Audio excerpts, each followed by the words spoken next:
सो आज की वीडियो में हम पढ़ेंगे improper integral of second kind. ठीक है, अभी हमने पिछली दो वीडियोस में हमने क्या पढ़ा था, फर्स्ट काइंड पढ़ा था, फिर उसे हमने फंडामेंटल वाले मेथड से किया, फिर हमने वापस फर्स्ट काइंड की वीडियो लाई जिसमें हमने टेस्ट ऑफ कन्वर्जेंस बताए थे, जो कि पी टेस्ट हो गया एंड कंपैरिजन टेस्ट हो गया। ठीक है, तो हमने पहली दो वीडियो में इतना किया था। अगर आपने नहीं देखी तो इसे जाके देखना, इसके बाद ही ये देखना। तो proper integral of second kind की वीडियो में सबसे पहले तो हम देख लेते हैं, वापस रिकैप में बता दूं कि सेकंड काइंड वाला इम्प्रॉपर इंटीग्रल होता क्या है। सेकंड काइंड वाला इम्प्रॉपर इंटीग्रल का मतलब होता है जो हमारा इंटीग्रेशन की रेंज होती है या फिर जो लिमिट होती है वो फाइनाइट होती है, और जो हमारा फंक्शन है वो कहीं ना कहीं अनबाउंडेड हो जाता है। ठीक है, रेंज क्या होती है, finite. The A and B are finite. जो हमारा ए एंड बी है ये एक फाइनाइट रेंज है इंटीग्रेशन की, और जो हमारा फंक्शन है वो कहीं ना कहीं अनबाउंडेड आपको दिखेगा। ये होता है improper integral of second kind. तो अब हम इसमें कैसे चेक करें कि ये हमारा गिवन इंटीग्रल कन्वर्जेंट है, डाइवर्जेंट है, ये है वो है। तो इसके कुछ टेस्ट केसेस बनते हैं भाई। हम आते हैं केस 1। अगर मान लो हमारा एक इंटीग्रेशन है ए से B F x D X, ठीक है, और हमें दे रखे जो फंक्शन है ना is unbounded at x equals to a पे अनबाउंडेड है, बाकी मतलब फंक्शन है ए से अनबाउंडेड है, बी तक इंटीग्रेबल है। तो इसमें क्या करना होता है, अगर ए कन्वर्जेंट है तो क्या कंडीशन होगी, हम क्या लिखेंगे, ए पे अनबाउंडेड है तो आप लिमिट कुछ भी t टेंड्स टू a करा दो, और नीचे से है तो प्लस लिख दो। अगर अपर वाला होता तो माइनस लिखते, क्योंकि a पे अनबाउंडेड है तो a से कुछ थोड़ी सी वैल्यू प्लस पे डिफाइंड होगा ना, तो लिखेंगे t से b F x D x. अगर ये फाइनाइट वैल्यू आ जाती है तो हमारा गिवन इंटीग्रल क्या है, कन्वर्जेंट है। अगर ये वैल्यू इन्फिनिटी या माइनस इन्फिनिटी मतलब नॉट डिफाइंड आ जाती है तो क्या है, ये डाइवर्जेंट है। पहला केस हो गया। सेकंड केस सिमिलर क्या केस है, सेकंड केस सिमिलर है कि अगर हमारा ए से B F x D X एक इंटीग्रल है, और जो हमारा फंक्शन एफ एक्स है वो अनबाउंडेड है बी पर, अनबाउंडेड एट एक्स बराबर बी। इसका मतलब तब हम इसका कन्वर्जेंस कैसे चेक करेंगे, अगर हम b पर अनबाउंडेड है तो हम limit t tends to something b minus करा लेंगे और चेक करेंगे a से b तक एफ एक्स डी एक्स। अगर इसकी वैल्यू एक फाइनाइट आ जाती है, वही सेम फाइनाइट आ जाए तो ये हो जाएगा कन्वर्जेंट। अगर वैल्यू इसकी इन्फिनिटी माइनस इन्फिनिटी मतलब नॉट डिफाइंड आ रही है, मतलब ये हो जाएगा डाइवर्जेंट। ठीक है, दो केस तो ये हो गए। तीसरा कुछ एक ऐसा केस है, तीसरा केस क्या हो सकता है, मान लो किसी सी पॉइंट पे ये, मान लो ए से बी पे तो है, बट ए से बी में एक सी ऐसा लाई कर रहा है ए से बी में, मतलब such that a greater than c greater than b. ये सी पे अनबाउंडेड आ रहा है हमारा function f x is unbounded at c. तो आप इसको ब्रेक कर लो इंटीग्रल को, जो ए से B F x D x होगा ना उसे आप लिख लो ए से c f x D x plus c से B F x D x. अब सी पे अनबाउंडेड है तो वही पहला केस बनेगा, ये सेकंड केस बन गया। ये सी पे अनबाउंडेड है तो limit something t tends to c minus integration of F x D x, plus c पे अनबाउंडेड है limit something t tends to c plus t से B F x D x. अगर ये भी finite आ जाए, ये भी फाइनाइट आ जाए, तो पूरे क्वेश्चन का जो इंटीग्रल है वो क्या हो जाएगा, कन्वर्जेंट। अगर इनमें से कोई भी एक इनफाइनाइट या फिर दोनों इनफाइनाइट आ जाए तो क्या हो जाएगा, डाइवर्जेंट। तो ये तीन केस बनते हैं। अभी हम फंडामेंटल तरीके देख रहे हैं कि हम इम्प्रॉपर इंटीग्रल के सम्स को फंडामेंटली कैसे करते हैं। तो ये मेजोरिटी तीन केस ही होते हैं सेकंड काइंड में, या तो ए पे फंक्शन अनबाउंडेड, या तो बी पे अनबाउंडेड, या तो किसी ए बी के बीच में कोई पॉइंट सी होगा उस पर अनबाउंडेड। तो आओ क्वेश्चन करते हैं इसके ऊपर अब, ठीक है। मान लो एक इंटीग्रल सबसे इजी क्वेश्चन से लेके चल रहा हूँ, 0 से 1 dx अपॉन x, ठीक है। साफ दिख रहा है x बराबर 0 पे फंक्शन अनबाउंडेड है, एफ एक्स क्या हमारा 1/x है। x बराबर 0 पे क्या है फंक्शन अनबाउंडेड, 1/0 नॉट डिफाइंड होता, तो x बराबर 0 पे क्या है function, f x is unbounded. F x unbounded है, x बराबर 0 पे, तो हमें 0 का मिल गया।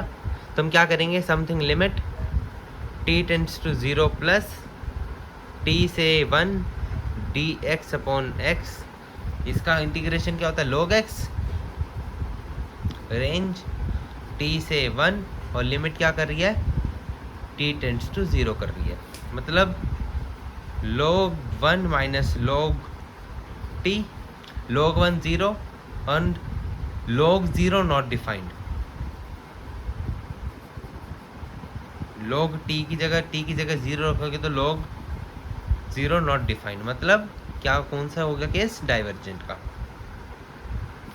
ठीक है। ऐसे करना है इस क्वेश्चन को। अगले क्वेश्चन पे चलते हैं। अगला क्वेश्चन कह रहा है हमारा, test the convergence of 0 to 1 dx upon में x माइनस 1 का होल स्क्वायर। अब साफ दिख रहा है x बराबर 1 पे फंक्शन के अनबाउंडेड, फंक्शन क्या हमारा, फंक्शन है हमारा 1 अपॉन x माइनस 1 का dx हटा दो, बाकी ये सारा फंक्शन है। तो x बराबर 1 पे क्या फंक्शन अनबाउंडेड है, अनबाउंडेड जो भी लिख ले यार, अनबाउंडेड, x बराबर 1 पे अनबाउंडेड है, इसका मतलब हमें अब लिमिट कहाँ रखनी है, 1 पे रखनी है। तो लिखेंगे limit something t tends to 1 minus 0 से t dx अपॉन में x माइनस 1 का होल स्क्वायर ना, इसे हम ऐसे लिख सकते हैं 0 से t x माइनस 1 की पावर -2 dx। अब हम इसे ऐसे लिख सकते हैं, वही सिंपल इंटीग्रेशन सॉल्व करेंगे तो ये आ जाएगा -1 अपॉन में x माइनस 1, और लिमिट कहाँ से कहाँ तक, 0 से t तक। इसका मतलब लिमिट रखेंगे तो आ जाएगा -1 अपॉन में t minus 1 minus minus plus 1 upon में -1, मतलब ऑफकोर्स ये -1 ही हो जाएगा ऑफकोर्स, ठीक है। लिमिट रखिए, को ज़्यादा तंत्र मंत्र नहीं किया, और t को रखना है 0 क्योंकि t टेंड्स नहीं, t को रखना है 1, तो 1 माइनस 0 1 1 माइनस 1 0 0 अपॉन समथिंग, मतलब माइनस इन्फिनिटी क्योंकि ऊपर माइनस है, तो माइनस इन्फिनिटी -1 ऐसे करके कुछ आ रहा है, इसका मतलब कुछ इन्फिनिटी आ रही है, मतलब कोई फाइनाइट वैल्यू नहीं है, तो डाइवर्जेंट। लिमिट रखी है बस हमने, पहले t को रखा तो -1 upon t minus 1, minus minus plus हो गया, बट अगर नीचे 0 रखेंगे तो 0 -1 तो फिर से माइनस हो गया, अपॉन में 1 ही है, तो t को 1 रखेंगे तो 1 -1 0 0 अपॉन -1 अपॉन 0 मतलब माइनस इन्फिनिटी -1 मतलब डाइवर्जेंट का केस है। तो ये सवाल भी हमारा हो गया। अगले क्वेश्चन पे चलते हैं। अगला क्वेश्चन क्या है हमारा, अब क्वेश्चन की जगह अब आपको इसके टेस्ट बताता हूँ।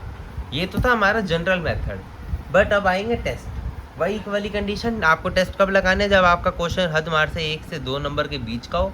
अगर उससे ज़्यादा का है तो कृपया टेस्ट ना लगाएं, अपने रिस्क पर लगाएं, हमारी कोई गारंटी नहीं है कि टीचर पूरे नंबर दे दे। अच्छा होगा तो दे देगा, वरना काटेगा, जिस हिसाब से होता है।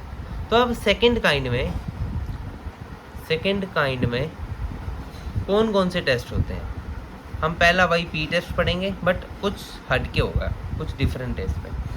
देन हम पढ़ेंगे थोड़ा कंपैरिजन टेस्ट। आप लिमिट कंपैरिजन टेस्ट भी लगा सकते हो, हम वो भी पढ़ लेंगे, वो भी इजी पड़ता है।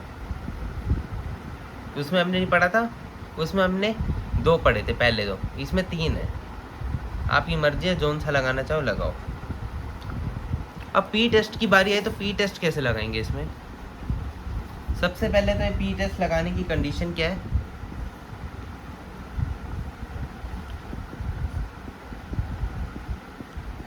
या फिर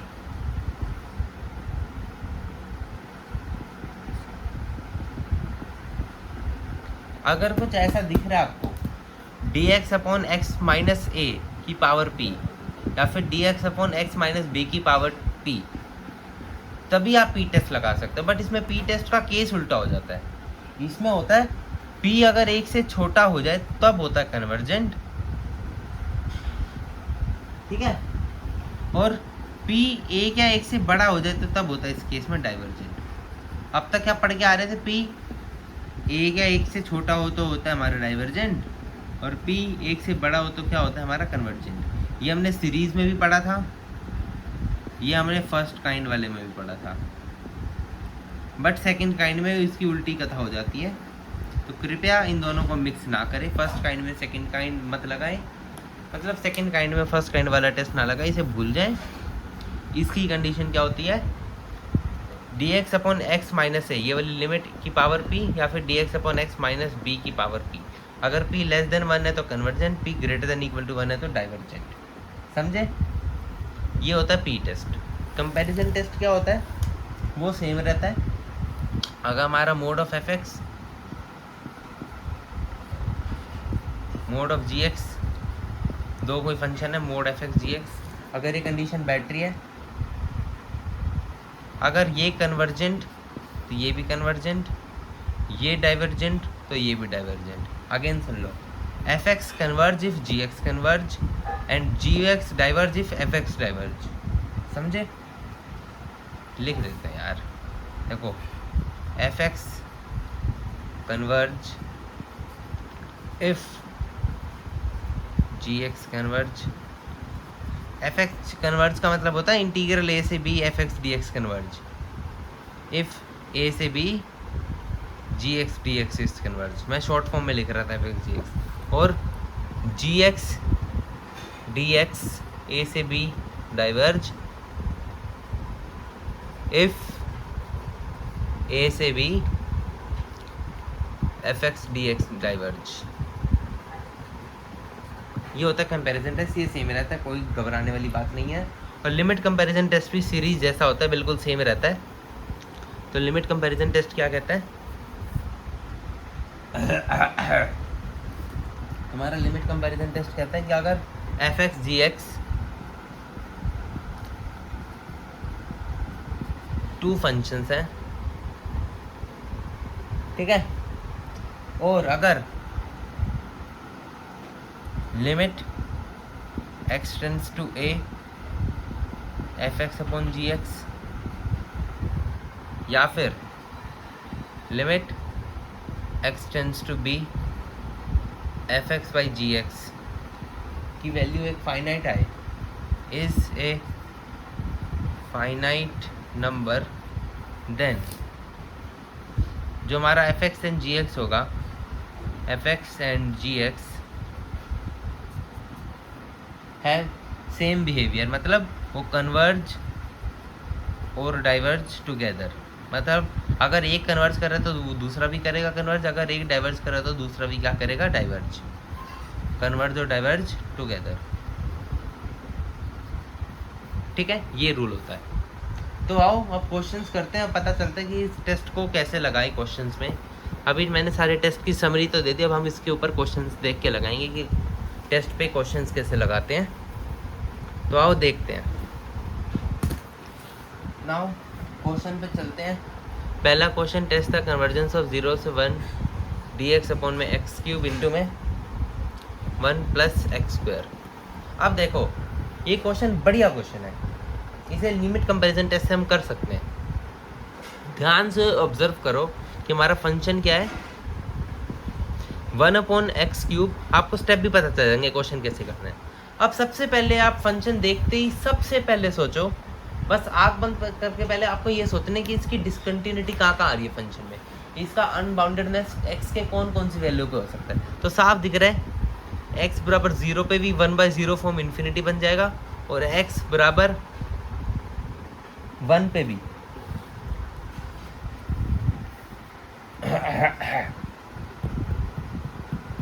नहीं, x बराबर 1 पे नहीं होगा, सिर्फ 0 पे हो रहा है।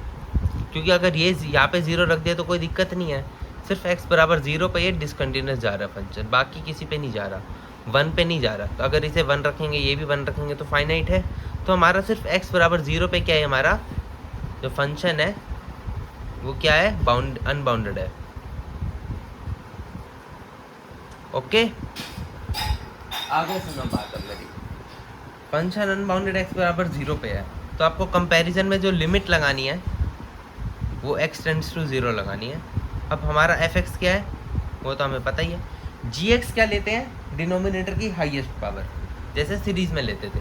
तो gx आप क्या लेट करोगे, let gx will be 1/x³। Highest power क्या है, क्यूब है ना, तो 1/x³। तो fx/gx। ये हम ऐसा क्यों लेते हैं, क्योंकि हमें इसका p टेस्ट से पता चल जाता है। या p बराबर 3 है, p ग्रेटर देन 1 है।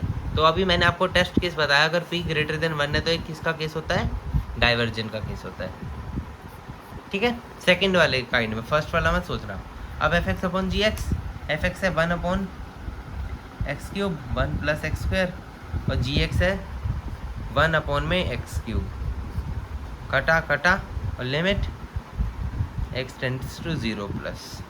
ठीक है, अब 0 रखोगे तो आंसर आएगा 1, 1 + 0 1, 1/1 1। क्या है, फाइनाइट। मतलब fx/gx सेम है, fx एंड मतलब इंटीग्रल a से b fx/dx and integral a से b gx/dx कन्वर्ज और diverge together. And we know हमारा जो लिमिट क्या है, 0 से 1 है, और हमारा gx का लिया था हमने 1/x³ dx। ये क्या है, हमारा डाइवर्जेंट है। ठीक है, by p test, as p की वैल्यू है 3 एंड p 1 से बड़ा है यहाँ पे, तो क्या है, डाइवर्जेंट है। सो जो हमारा फंक्शन होगा 0 से 1, क्या फंक्शन दे रखा है, dx/में x³ 1 + x², 1 + वो भी क्या हो जाएगा, डाइवर्जेंट हो जाएगा। हेंस प्रूव नहीं है, आंसर। ठीक है, ऐसे करना होता है क्वेश्चन। एक और क्वेश्चन करते हैं बढ़िया सा, बहुत बढ़िया क्वेश्चन करेंगे, जहाँ पे 2 पॉइंट्स की डिसकंटिन्यूटी आएगी, तो 2 बार चेक करना पड़ेगा, आपको मज़ा आएगा। देखते हैं कौन सा क्वेश्चन है। हाँ, अब आया क्वेश्चन 2 वाला। ये क्वेश्चन जो है, आप अगर इसे टेस्ट से करोगे तो कोई नहीं, आपको पूरे नंबर मिलेंगे, क्योंकि लेंथी क्वेश्चन है। ऑफ कोर्स आप नॉर्मल मेथड से करने जाओगे तो बहुत कॉम्प्लेक्स पड़ेगा आपको। तो नेक्स्ट क्वेश्चन है, 2 क्वेश्चन और रहते हैं, आज की क्लास ख़त्म करेंगे। ये dx/में x⁻² 1/2 1 - x⁻1/3, लिमिट है इसकी 0 से 1। Test the convergence. अब देखो मैंने क्या बताया था, क्वेश्चन देखते ही फंक्शन निकालो, लिखो फंक्शन क्या है, 1/2, डिसकंटिन्यूटी फाइंड करो। हमें दिख रहा है साफ साफ x बराबर 0 पे भी डिसकंटिन्यूस है, 1 रख देंगे तब भी डिसकंटिन्यूस है। मतलब इन 2 पॉइंट्स पे x बराबर 0, 1 पे क्या है, fx इज अनबाउंडेड। ठीक है, सो 0 और 1 पे अनबाउंडेड है, दोनों पे अनबाउंडेड है। तो हमें फंक्शन को कुछ ए पॉइंट पे हमें ब्रेक करना पड़ेगा, कि ताकि हम एक इंटीग्रल में टेस्ट लगा दें x बराबर 0 के लिए, और एक इंटीग्रल में टेस्ट लगा दें x बराबर a के लिए। तो हम मान लेते हैं 0 से a ले लेते हैं एक,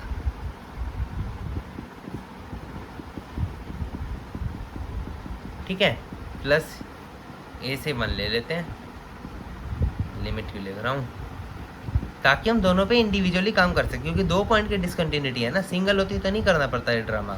अब 2 पॉइंट पे 0 पे है तो मैं यहाँ पे कुछ लेट करूँगा लिमिट करके, है ना, और 1 है तो यहाँ पे मैं कुछ लेट करूँगा।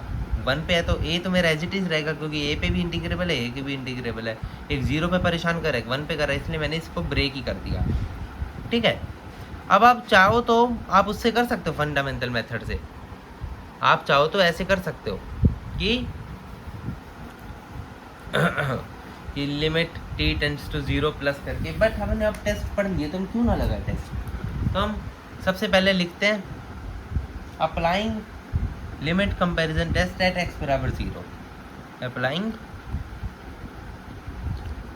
Limit comparison test at x बराबर 0। x बराबर 0 पे कराएंगे तो हम हाईएस्ट पावर कौन सी लेनी है, हमें 1/2 लेनी है, दिख रहा है। तो gx क्या लेंगे हम, ठीक है। नाउ लिमिट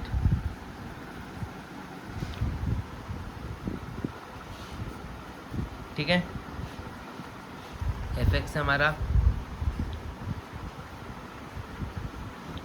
gx है हमारा, कटा कटा, x को 0 रखोगे तो आंसर आएगा 1। 1 मतलब फाइनाइट, फाइनाइट मतलब gx and fx same same. हमारा जो gx है क्या है, 1/x 1/2 dx 0 से 1, ठीक है। p की वैल्यू क्या है 1/2, 1 से छोटा है मतलब कन्वर्जेंट, ठीक है। तो हमारा ये वाला इंटीग्रल भी क्या हो गया, कन्वर्जेंट। एक तो कन्वर्जेंट हो गया, अगर ये भी कन्वर्जेंट आ जाता, दूसरे वाला पार्ट भी कन्वर्जेंट आ जाए तो पूरा क्वेश्चन कन्वर्जेंट वरना डाइवर्जेंट। तो अब इसकी बारी आती है, ठीक है, इसकी बारी आती है। सो लगाएंगे applying limit comparison test at x equals to 1। सो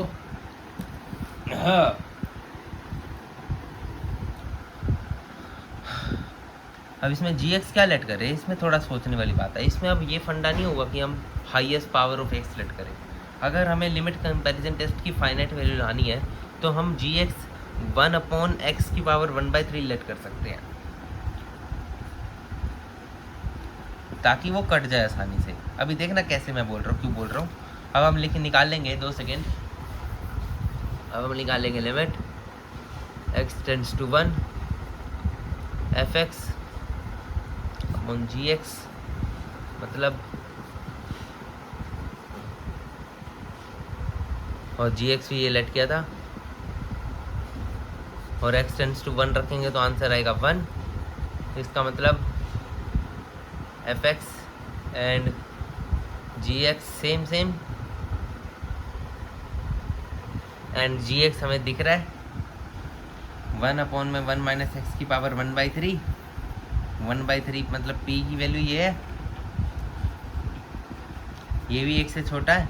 इसका मतलब gx क्या हमारा कन्वर्जेंट, ठीक है। मतलब fx भी क्या हो गया हमारा कन्वर्जेंट। fx भी कन्वर्जेंट मतलब ये भी कन्वर्जेंट, दोनों कन्वर्जेंट, मतलब हमारा क्वेश्चन के आंसर क्या है। ये आपका 5 नंबर का क्वेश्चन आ सकता है, इतना बड़ा। दिमाग अच्छा खासा लगा, टेस्ट भी अच्छे खासे लगे, ठीक है। ये 5 नंबर का क्वेश्चन आ सकता है। आओ लास्ट क्वेश्चन करते हैं और ख़त्म करते हैं आज की क्लास। सेकंड काइंड हल्का सा लेंथी है, टफ है, बट कोई नहीं, practice makes a man perfect. अभ्यास करते जाओ। लास्ट क्वेश्चन हमें शो करना है कि गिवन इंटीग्रल -1 से 1 dx अपॉन x की पावर 2/3 क्या है, कन्वर्जेंट है। ये प्रूफ करना है। अब फंक्शन क्या है हमारा, 1/x की पावर 2/3। एक ही पॉइंट पे x बराबर 0 पे यही अनबाउंडेड, ठीक है, दिख रहा है हमें x बराबर 0 पे अनबाउंडेड है। इसका मतलब x बराबर 0 पे अनबाउंडेड है, मतलब इन दोनों के बीच आते हैं, तो ऑफकोर्स हमें ब्रेक करना पड़ेगा फंक्शन को। -1 से 0 करना पड़ेगा, +0 से 1 करना पड़ेगा। अगर कोई भी ऐसा पॉइंट आ जाए अनबाउंडेडनेस का जो कि रेंज के बीच में, तो आपको फंक्शन जरूर ब्रेक करना पड़ेगा, इंटीग्रल को ब्रेक करना पड़ेगा और इंडिविजुअल सोल्व करके देखना पड़ेगा। ये कन्वर्जेंट तो दोनों कन्वर्जेंट, मतलब पूरा क्वेश्चन कन्वर्जेंट। अब इसकी बात करते हैं, dx अपॉन x की पावर 2/3 -1 से 0। ठीक है। इसमें तो ना कोई कंपैरिजन लगाओ ना कुछ लगाओ, ये तो हमें डायरेक्ट दिख रहा है कि इस क्वेश्चन को आप पी टेस्ट से कर सकते हो, क्योंकि दिख रहा है पी टेस्ट से ये 1 से छोटा, ये 1 से छोटा, ये भी कन्वर्जन, ये भी कन्वर्जन। बट अगर ये 3 नंबर में आ गया, अगर आपने ऐसा कर दिया तो आपको 3 में से हद मार के 1 या 1.5 नंबर मिलेगा, पूरा नंबर नहीं मिल सकता इतने बड़े क्वेश्चन का, क्योंकि प्रूवमेंट का क्वेश्चन है। प्रूवमेंट का क्वेश्चन हम टीचर पे डिपेंड करता है यार, वो कैसे चेक करे। तो मैं एडवाइस करूँगा कि इसे फंडामेंटल से करो। तो ये -1 से 0 था, 0 पे था अनबाउंडेड, तो लिखो लिमिट t टेंड्स टू 0 -1 से t dx अपॉन में x की पावर 2/3 प्लस लिमिट यहाँ पे किस पे बाउंडेड है, यहाँ पे 0 पे बाउंडेड है, तो limit t tends to 0 plus t से 0 dx अपॉन में x की पावर 2/3। अब सॉल्व कर दो, इसका इंटीग्रेशन क्या होगा, ये -2/3 -1 मतलब ये हो जाएगा 3x 1/3, इसकी लिमिट जाएगी -1 से t, प्लस ये भी सेम आएगा 3x 1/3, इसकी लिमिट जाएगी t से 1। अब रखो t को, तो आ जाएगा 3t - 3 इंटू में -1 की पावर 1/3 प्लस ये आ जाएगा 3t - 3 इंटू में 1 की पावर 1/3। t टेंड्स टू क्या है,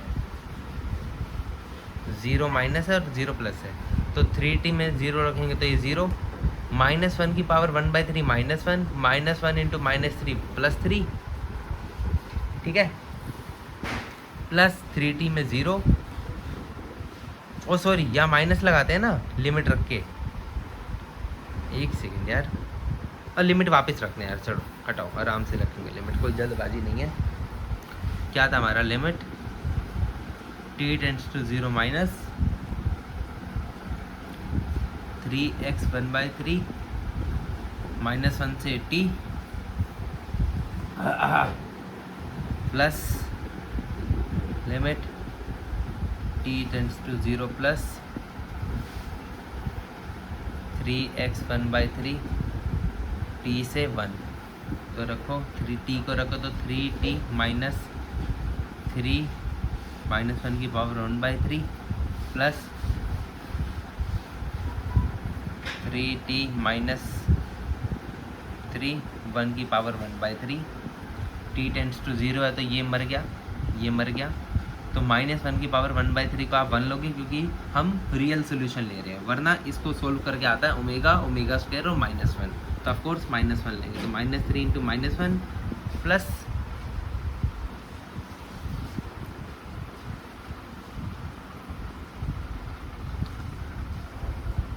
एक सेकेंड यार,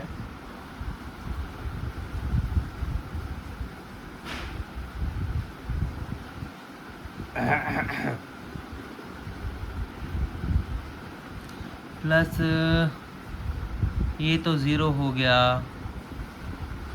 प्लस प्लस माइनस माइनस,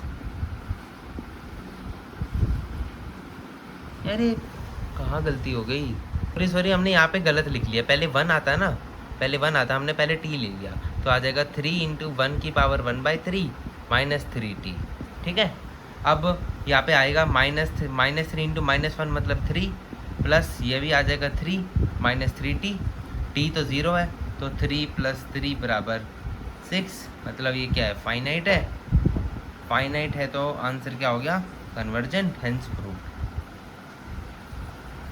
तो आज की क्लास ये ख़त्म होती है। आज की क्लास में हमने क्या पढ़ा, improper integral of second kind, उसको सोल्व करने का फंडामेंटल तरीका, 3 टेस्ट पढ़े, जिसमें से 1 और 2 तो बिल्कुल सीरीज जैसे थे। पी टेस्ट में थोड़ा सा लफड़ा हुआ कि p > 1 पे क्या हो गया, कन्वर्जेंट, और p > 1 पे क्या हो गया, डाइवर्जेंट हो गया, शायद ये था, ठीक है। सो आज की वीडियो में इतना ही। अगर ना समझ आई हो वीडियो तो 1 से 2 बार और देखिए, आ जाएगा समझ। थोड़ा सा इंटीग्रेशन टफ टॉपिक है, कोई नहीं, इसकी क्वेश्चन प्रैक्टिस वीडियो भी लाएंगे। आज इसका तीसरा लेक्चर समाप्त हुआ, बाय बाय।